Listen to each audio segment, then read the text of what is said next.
पिछले क्लास में ज्यामिति में पैठा यानी थेल्स प्रमेय को देखा था।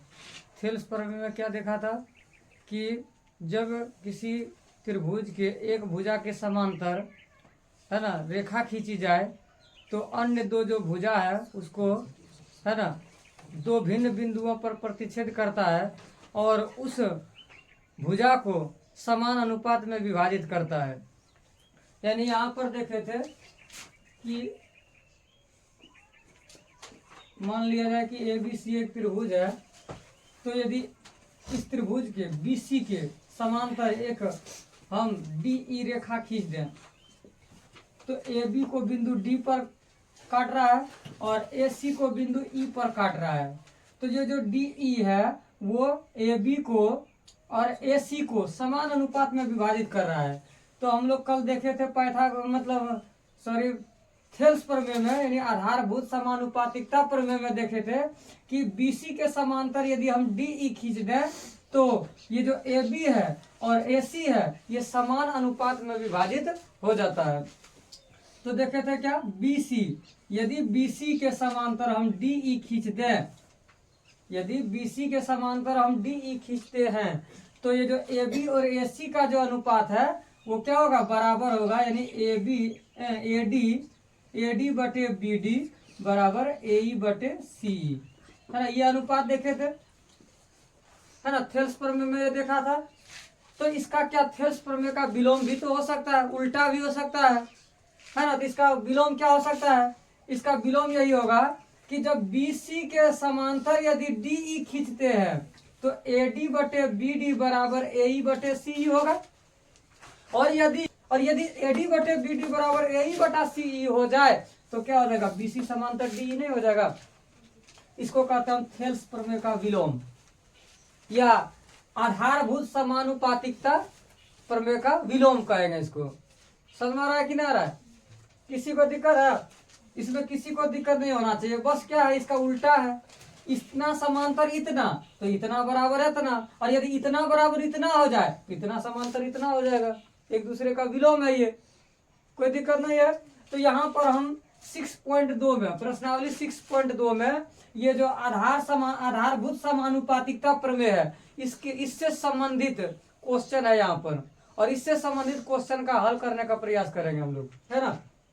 तो इसी बेसिस पर हल होगा। दे देगा यहाँ पर समांतर है, कह देगा इसका समांतर है, और यहाँ पर दो है ना एक भुजा मतलब AD और BD का मान दे देगा और कहेगा बताइए, AE का मान दे देगा और कहेगा CE का मान निकालिए, है ना।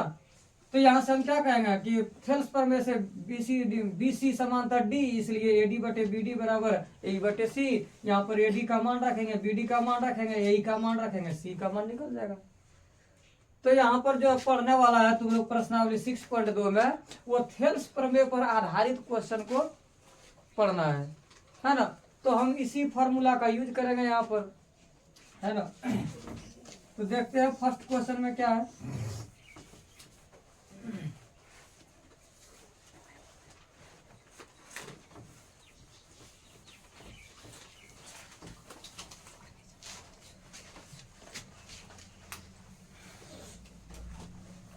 एक नंबर में देखो दिया हुआ है आकृति 6.17 1 और 2 में DE समांतर BC, और एक में कह रहा है कि EC और 2 में कह रहा है AD का ज्ञात कीजिए, AD ज्ञात कीजिए। तो ध्यान से देखो, पहले एक नंबर में जो है वो ऐसा फिगर दिया हुआ है ना, और एक ये रेखा है जो है एक त्रिभुज है ABC, और BC के समांतर इसको खींच दिया है, किसको, ये DE को, ये रेखा DE को खींचा है, ठीक है। इसमें से यहाँ पहले ही क्वेश्चन में बोल दिया है कि DE समांतर BC ये क्वेश्चन में ही दे रखा है, और कह रहा है कि इसमें देखो मान दिया है AD का मान दिया है 1.5 सेंटीमीटर, है ना, AE का मान दिया है 1 सेंटीमीटर, और DB का मान दिया है यानी BD का मान दिया है 3 सेंटीमीटर। तो कहता है बताइए EC का मान क्या होगा। तो आकृति एक में, है ना, आकृति एक, ये हो गया 6.17 का 1 नंबर आकृति। इसमें भी, इसमें इसी का मान ज्ञात करने का है, ये इसी, इसका मान ज्ञात करने का है। एक और 2 नंबर में आकृति है, तो पहले इसको हल कर लेते हैं। पहले इसको देखो कैसे निकाला जाएगा। जब क्वेश्चन में दिया है, क्या दिया है, दिया है कि क्या दिया है, DE समांतर BC, DE समांतर BC, समांतर का चिन्ह ऐसे होता है ना, ऐसे जो होता है समांतर का चिन्ह होता है BC। DE समांतर BC दे रखा है, ठीक।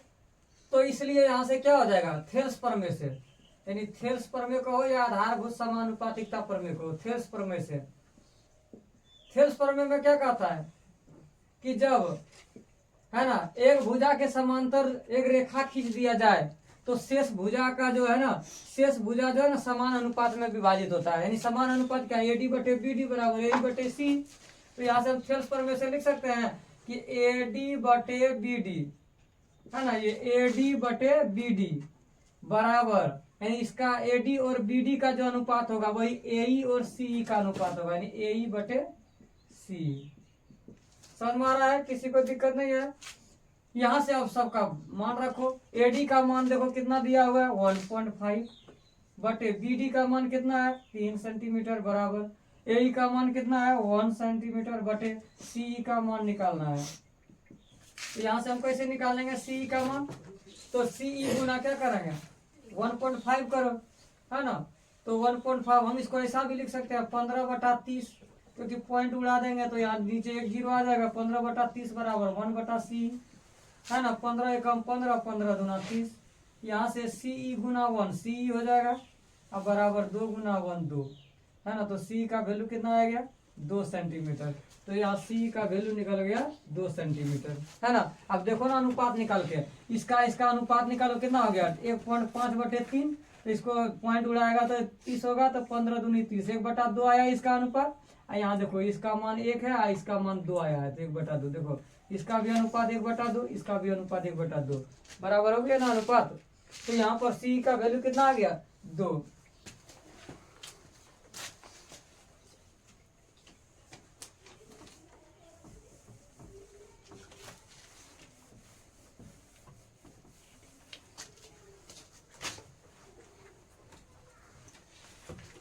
इसमें 2 नंबर क्वेश्चन में 1 नंबर क्वेश्चन बता दिए अभी।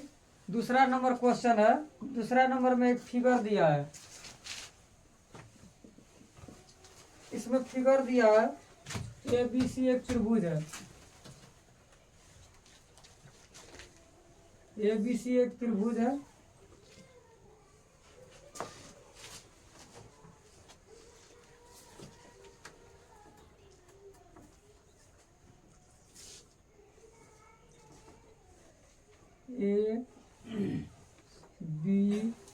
ABC एक त्रिभुज है और BC के समांतर एक रेखा खींचा गया है DE, BC के समांतर एक DE रेखा खींचा गया है। और कहा है क्वेश्चन में कि DE समांतर है BC। तो दिया हुआ है कि DE जो समांतर है वो किसके समांतर है, BC के समांतर है। ये क्वेश्चन में ही दे रखा है। और यहाँ से, है ना, BD का वैल्यू दिया हुआ है, ये BD का वैल्यू दिया है 7.2 सेंटीमीटर, AE का वैल्यू दिया है 1.8 सेंटीमीटर और CE का वैल्यू दिया है 5.4 सेंटीमीटर। और यहाँ से हमसे AD का वैल्यू पूछ रहा है। किसका वैल्यू पूछ रहा है, AD का वैल्यू पूछ रहा है। तो यहाँ पर देखो इसमें भी, है ना, सबका वैल्यू दे रखा है, यानी 3 का वैल्यू दे रखा है, चौथा का पूछ रहा है। तो यहाँ से AE कितना हो जाएगा 1.8 सेंटीमीटर, CE कितना हो गया 5.4 सेंटीमीटर, BD कितना हो गया 7.2 सेंटीमीटर। निकालना है AD बराबर। तो यहाँ से दिया हुआ है ये, है ना, तुम इसका भी मान रख सकते हैं, AE बराबर इतना, CE बराबर इतना, BD बराबर इतना, ठीक है। तो यहाँ से हम थेल्स प्रमेय से, जब ये, है ना, थेल्स प्रमेय में पढ़े हैं कि जब DE यानी एक भुजा के समांतर एक रेखा खींच दिया जाए तो ये शेष भुजा जो है अन्य 2 भुजा जो है ना समान अनुपात में विभाजित होता है, AD बटे BD बराबर AE बटे CE। तो थेल्स प्रमेय से हम कह सकते हैं थेल्स प्रमेय से हम क्या कह सकते हैं कि एडी का जो मान होगा, एडी और बीडी का जो अनुपात होगा, एडी और बीडी यानी एडी बटे बीडी का जो अनुपात होगा वही अनुपात एई और सीई का होगा, यानी एई बटे सी, एई बटे सी, है ना। जस्ट पिछले क्वेश्चन के जैसा ही है ना। ये 2 नंबर फिगर है, यानी कितना का 6.17 का 2 नंबर। अब यहाँ पर सबका वैल्यू रख दो। एडी का वैल्यू निकालना है ना। बीडी का वैल्यू 7.2, तो एडी का वैल्यू निकालना है, एडी का एडी, बीडी का मान है 7.2 बराबर एई का वैल्यू दे रखा है 1.8, है ना, बटे ईसी का वैल्यू है कितना 5.4। ये वैल्यू सबका दे रखा है। अब ध्यान से देखेगा, यहाँ पर देखो, यहाँ भी पॉइंट के बाद एक अंक है, यहाँ भी पॉइंट के बाद एक अंक है ना। इसको जीरो, इसको पॉइंट उड़ाएंगे, जीरो आएगा ऊपर में, इसको पॉइंट उड़ाएंगे, जीरो जीरो जीरो ऐसे भी कट जाएगा। तो यहाँ पर पॉइंट से पॉइंट उड़ गया, क्योंकि यहाँ पॉइंट के बाद ऊपर नीचे क्या है समान अंक है। तो 18 एकम 18, 18 तिया 54, ठीक है। तो कितना हो गया यहाँ पर, अब पॉइंट एक पॉइंट उड़ गया, तो क्या हो गया एडी बटे 7.2 बराबर 1/3, ठीक है। इसको हम ऐसा लिख सकते हैं, है ना। तो यहाँ पर हम लिख सकते हैं क्या, तो एडी का वैल्यू निकालना है, तो 3 गुना एडी, 3 एडी हो जाएगा, क्रॉस मल्टीप्लीकेशन करेगा, और 7.2 गुना 1 तो हो जाएगा 7.2। यहाँ से किसका वैल्यू निकालना है, एडी का वैल्यू निकालना है। तो एडी बराबर क्या हो जाएगा, इधर है बराबर के उस पार में 7.2, और इधर क्या है गुना में 3, ये 3 को हटाएंगे, 3 को हटाएंगे तभी एडी का मान निकलेगा। तो 3 को ऐसे हटा देंगे, तो जब यहाँ से हटेगा 3 तो यहाँ गुना से उधर जाएगा, है ना, भाग में, यानी भाग में चला गया, है ना। तो अब यहाँ से 3 से यानी 3 से भाग दे देगा, किसको 3 से भाग दे देगा 7.2 को। तो देखो 3 से कट जाएगा, देखो 3 से 7 कटेगा, 3 दूनी 6, 2 बार में कटा, बच गया शेषफल 1। पॉइंट है तो पॉइंट दे दो, पॉइंट के बाद उतारो 2, 3 चौक 12, यानी 2.4 बार में कट गया। तो यहाँ से एडी का वैल्यू कितना निकल गया 2.4 सेंटीमीटर, है ना। यहाँ इसका वैल्यू कितना निकल जाएगा 2.4 सेंटीमीटर। इसको उतारो,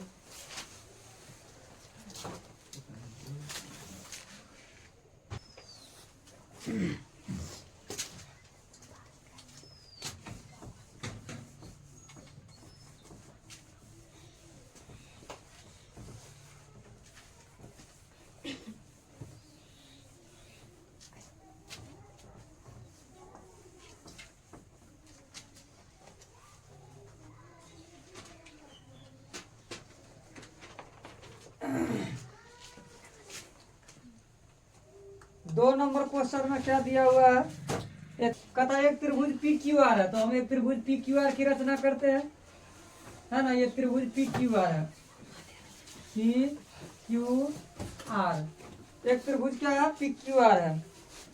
और इसमें पी क्यू और पी आर पर देखो, यहाँ एक इसमें पी क्यू, ये भुजा पी क्यू और भुजा पी आर पर, है ना, 2 बिंदु है ई और एफ स्थित है ना, क्रमशः ई और एफ स्थित है। यानी पी क्यू और पी आर पर क्रमशः 2 बिंदु, एक बिंदु ई है और दूसरा बिंदु क्या है एफ, एक बिंदु ई और दूसरा बिंदु एफ है ना। यानी पी क्यू और पी आर पर क्या है क्रमशः 2 बिंदु ई और एफ है ना, ठीक है। तो इसको हम मिला देंगे, ई और एफ को मिला दिए हम, ई और एफ को मिला देते हैं, तो क्या हो गया ई एफ हो गया। और यहाँ पर क्या दिया है, कह रहा कि बताइए प्रत्येक स्थिति में 3 क्वेश्चन दिया हुआ है और तीनों, है ना, तीनों स्थिति में कह रहा है कि बताइए क्या ई एफ क्यू आर समांतर है। वह पूछ रहा है ई एफ जो है, ये जो ई एफ है वो क्यू आर के समांतर है, क्यू आर के समांतर है, ये पूछ रहा है प्रत्येक कंडीशन में। यानी 3 क्वेश्चन दिया और तीनों क्वेश्चन में पूछ रहा है कि बताइए ई एफ जो है वो क्यू आर के, है ना, समांतर है कि नहीं है। तो यहाँ से मान दे दिया है, पी का मान दे दिया, ई क्यू का मान दे दिया है, पी एफ का मान दे दिया और एफ आर का मान दे दिया है। तो 2 नंबर में 2 नंबर में क्या दिया है, 1 नंबर में क्या दिया है, पीई बराबर दिया है 3.9, 3 पॉइंट क्या दिया है 9 सेंटीमीटर। उसके बाद क्या दिया है EQ का वैल्यू कितना दिया है 3 सेंटीमीटर। और PF का वैल्यू कितना दिया है, PF बराबर दिया है 3.6 सेंटीमीटर। और FR का वैल्यू कितना दिया है, और FR का वैल्यू जो दिया है वो कितना दिया है 2.4 है सेंटीमीटर। ठीक है, देखो यहाँ पर सब वैल्यू को हम यहाँ पर रख देते हैं फिगर में। तो PE का मान 3.9, देखो PE का मान 3.9 सेंटीमीटर है ना। EQ का मान कितना है 3 सेंटीमीटर। और PF कौन है, ये 3.6 है ना। और FR कितना है 2.4, ये FR कितना है, यहाँ से FR कितना है 2.4। देखो सबका वैल्यू दे दिया है और पूछ रहा है कि बताइए EF जो है QR के समांतर है। तो यहाँ लिखो दिया है कि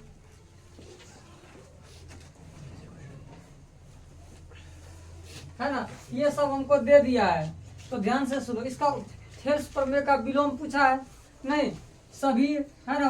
ये भुजा का अनुपात मतलब ये दे दिया है, PE का वैल्यू दे दिया, EQ का वैल्यू दे दिया, PF का वैल्यू दे दिया, FR का वैल्यू दे दिया। और पूछ रहा है कि क्या ये समांतर है। तो हम देखेंगे कि यदि इन भुजाओं का जो है ना, इस भुजा का जो अनुपात है यानी PE और EQ का जो अनुपात है ना, वो निकाल लेंगे। और PF और FR का अनुपात निकालेंगे। और दोनों का अनुपात यदि बराबर हो गया है ना, तो कहेंगे कि क्या है EF समांतर QR है। नहीं, थेल्स प्रमेय का विलोम से निकाल सकते हैं। थेल्स प्रमेय का विलोम क्या कहता है कि अन्य दो भुजा जो है उसका अनुपात यदि बराबर है, समान अनुपात में विभाजित होता है, तो क्या होगा, वो जो रेखा खींचा गया यानी इसके समांतर जो रेखा खींचा गया है वो क्या होगा, है ना, इसके समांतर होगा, यानी EF समांतर QR होगा।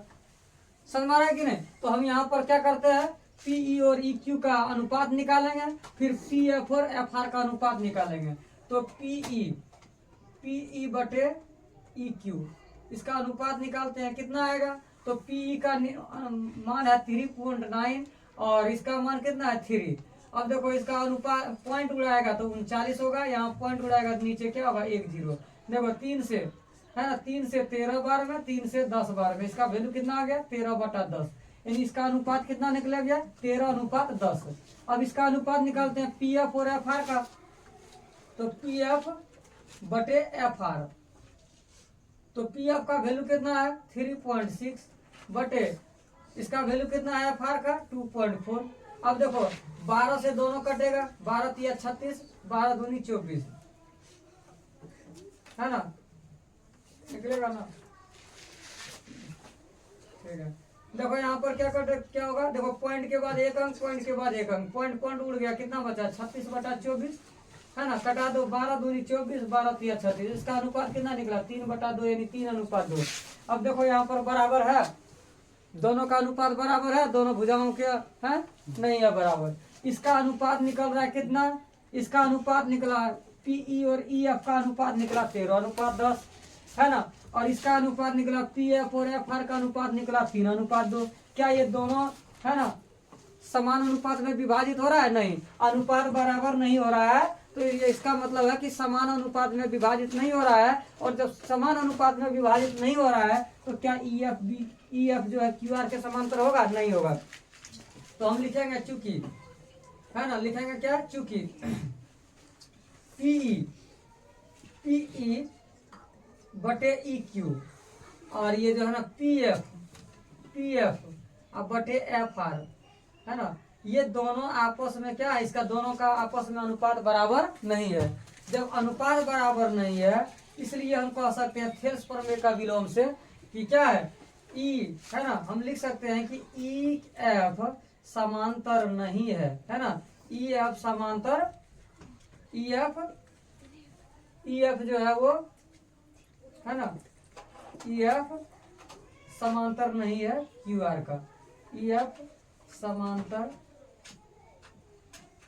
नहीं है किसका, QR का। ठीक है, ये आंसर हो गया इसका, समझ कि नहीं। इसी तरह जो है, इसी तरह इसमें है ना फिगर सेम है, सिर्फ मान रख अलग अलग किया है। पीई का मान अलग कर दिया, देखो इसमें 2 नंबर में क्या दिया, पीई का मान 4, यहाँ 4 होगा, इसका मान दे दिया 4.5, इसका मान दे दिया 8, इसका मान दे दिया कितना 9, है ना। तो तुम लोग को क्या करना है, तुम लोग के लिए होमवर्क रहा, इसका मान अलग अलग बैठाते जाएगा, 2 नंबर में इसका मान अलग अलग होगा, फिगर यही रहेगा, अलग अलग मान रखेगा, और फिर से पी और ई क्यू का अनुपात निकालेगा, पी एफ और एफ आर का अनुपात निकलेगा। यदि दोनों का अनुपात बराबर हो गया तो कहेगा कि है ना ई एफ समांतर क्यू आर है, और यदि मान है ना अनुपात बराबर नहीं हुआ 1 नंबर जैसा, तो कहेगा कि क्या है, पी ई एफ समांतर नहीं है क्यू आर का, ठीक है। फिर इसी तरह 3 नंबर में भी घर में तुम लोग अपना चेक करेगा, है ना। तीन दोनों जो शेष क्वेश्चन, इसमें 2 नंबर का जो शेष 2 क्वेश्चन बचा हुआ है, ऐसा ही है हूबहू, है ना। तो यहाँ मान चेंज करते जाएगा और देखते जाएगा कि है ना ई एफ क्यू आर के समांतर है कि नहीं, ठीक।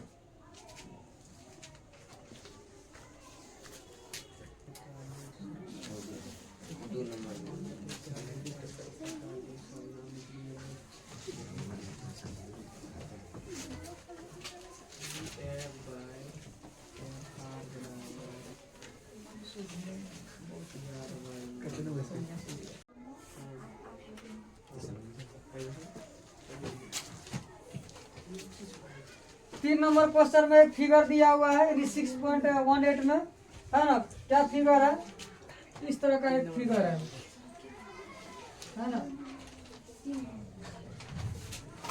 ऐसा एक फिगर है, इसका नाम है ए बी सी डी, और ए सी को मिला दिया है, ध्यान से देखेगा, ए को सी से मिलाया है, ये मिल गया है।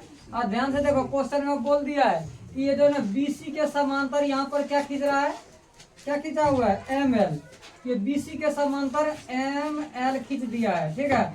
और ये सी डी के समांतर क्या खींचा है, एल एन खींचा है, क्या खींचा हुआ है, एल एन, ये सी डी के समांतर है, ठीक है। तो इसमें दिया हुआ है, क्या दिया हुआ है, इस क्वेश्चन में क्या दिया हुआ है,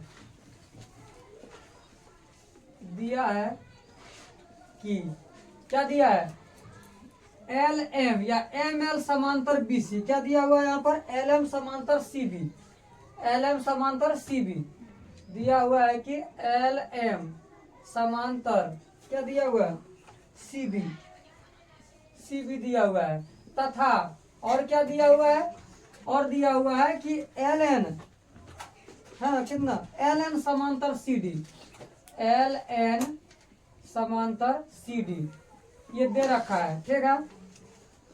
ध्यान से देखिएगा, जब ये इसके समांतर है तो थेल्स प्रमेय से हम कह सकते हैं ए एम बटे एम डी बराबर ए एल बटे एल सी, नहीं कह सकते हैं, कह सकते हैं कि नहीं कह सकते हैं, है।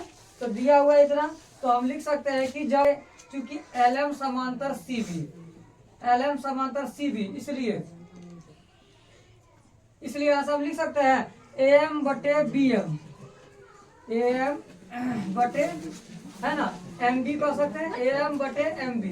हमको सिद्ध करने क्या बोल रहा है यहाँ पर, ए एम बटे ए बी, नहीं ए एम बटे ए बी कह रहा है,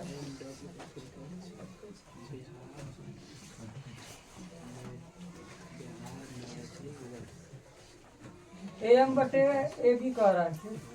तो यहाँ से देखो, चलो एम बी लिख देंगे या बी एम लिखो, एक के बाद है बी एम लिख देते हैं, बी एम, ठीक है। बराबर क्या हो जाएगा, ए एल बटे सी एल, ए एल बटे क्या हो जाएगा, सी एल, ए एल बटे सी एल, ठीक है, ठीक है। समीकरण इसको एक बोल देंगे, क्या बोल देंगे, समीकरण एक। फिर लिखेंगे चूंकि एल एन समांतर है सी डी, एल एन समांतर है सी डी, इसलिए यहाँ पर क्या हो जाएगा, है ना, ए एन बटे डी एन बराबर ए एल बटे सी एल, ए यानी फेल्स पर में से ए एन बटे डी एन, ए एन बटे डी एन बराबर क्या हो जाएगा AL बटे CL, AL बटे CL, है ना। इसको हम क्या कर देंगे, समीकरण 2 कह देंगे, ठीक है।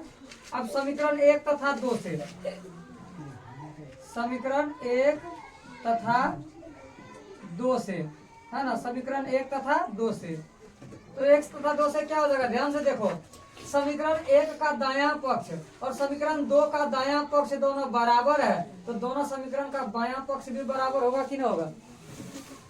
जब AL बटे CL किसके बराबर है, AM बटे BM के बराबर, और यहाँ पर AL बटे CL बराबर है AN बटे DN के बराबर, तो AL बटे CL बराबर AL बटे CL, यहाँ भी AL बटे CL का ही मान है और यहाँ भी AL बटे CL का ही मान है, दोनों का तो मान बराबर होगा। तो क्या बराबर नहीं होगा। हम जैसे कह दें कि x बराबर y और x बराबर z, तो जब x का वैल्यू y है और इस x का भी वैल्यू z है, तो दोनों ही तो x ही है, दोनों ही तो x है, तो दोनों का वैल्यू बराबर नहीं होगा, y बराबर z हो जाएगा। उसी तरह यहाँ पर AL बटे CL का वैल्यू यहाँ पर है और यहाँ पर भी AL बटे CL का ही वैल्यू है, तो दोनों जो वैल्यू है AM बटे BM जो है और AN बटे जो DN है, ये दोनों तो किसका वैल्यू है, AL बटे CL का ही है, तो दोनों का ये दोनों वैल्यू AL बटे CL का ही है, तो दोनों वैल्यू उसी का है, तो बराबर होगा दोनों आपस में। या सीधा ऐसा देखो कि दायां पक्ष बराबर, तो बायां पक्ष क्या होगा, बराबर, है ना। तो हो जाएगा यहाँ से समीकरण 1 तथा 2 से AM बटे BM बराबर क्या हो जाएगा, AN बटे DN हो जाएगा। समझ आ रहा है, किसी को दिक्कत नहीं। अब आगे देखो, हमको प्रूव करने बोल रहा है, हमको क्या यहाँ पर प्रूव करने बोल रहा है, ये प्रूव करने भी नहीं बोल रहा है, हमसे कह रहा है कि तुम दिखाओ AM बटे AB, है ना, AM बटे AB और बराबर AN बटे, है ना, AD, हमसे ये मांग रहा है। समझ आ रहा कि ना, मांग क्या रहा है, AM बटे BM नहीं, AM बटे AB और AN बटे DN नहीं, AN बटे AD। कैसे निकलेगा ये मान, देखो तो AM बटे BM को हम यहाँ लिख सकते हैं BM बटे AM, क्या लिख सकते हैं, BM बटे AM, ठीक है। इसको ऐसा लिख देंगे, इसको उल्टा करके लिखे, रिवर्स करके, इसको भी रिवर्स कर देंगे, दोनों ऑटोमेटिक बराबर हो जाएगा। DN बटे क्या हो जाएगा AN। समझ रहा है कि नहीं, यानी इसको हम रिवर्स किए हैं, AM बटे BM को BM बटे AM लिखा है, तो इसको भी क्या कर दिया, DN बटे AN कर दिया, ठीक है। अब यहाँ पर दोनों में हम एक जोड़ते हैं, तो यहाँ पर हो जाएगा BM बटे AM, क्या हो जाएगा, अब बराबर इधर क्या है DN बटे क्या हो जाएगा AN, ठीक है, DN बटे AN। इसमें भी हम एक जोड़ देंगे और इसमें भी क्या करेंगे, एक जोड़ेंगे, दोनों तरफ कितना जोड़ेंगे, दोनों तरफ एक जोड़ेंगे, एक जोड़ा, है ना। तो इसका आप कैलकुलेशन करो, यहाँ LCM AM आ जाएगा, है ना। अब बताओ AM से AM को भाग देगा एक गुना BM, क्या हो जाएगा BM, अब प्लस में AM गुना 1 क्या होगा AM, ठीक। अब बराबर यहाँ पर फिर AN LCM होगा और AN से AN को भाग देगा एक गुना DN हो जाएगा, अब प्लस AN गुना 1 AN, ठीक। अब ध्यान से देखेगा यहाँ पर, है ना, BM को AM से जोड़ेगा, देखो BM को AM से जोड़ेगा तो पूरा क्या होगा AB होगा, तो हो जाएगा यहाँ पर AB, अब बटे नीचे क्या है AM, ठीक। अब बराबर यहाँ DN जोड़ AN, तो देखो DN इतना, DN जोड़ AN, तो टोटल क्या हो जाएगा AD, कितना हो जाएगा AD, और AD बटे क्या हो जाएगा AN। हमसे इतना तो मांग नहीं रहा है, हमसे कह रहा है प्रूव करने के लिए AM बटे AB बराबर AN बटे AD, नहीं तो हम इसको फिर से रिवर्स कर देंगे, नहीं दोनों तरफ उल्टा कर देंगे हम, है ना। यहाँ पर हो जाएगा AM ऊपर कर देंगे, अब बटे AB नीचे, है ना, बराबर AN ऊपर कर देंगे इसमें भी और AD नीचे कर देंगे, और यही से हमसे क्या कर रहा, प्रूव करने बोल रहा था, यही है ना, प्रूव करने कह रहा था, है ना। समझ में आया कि नहीं,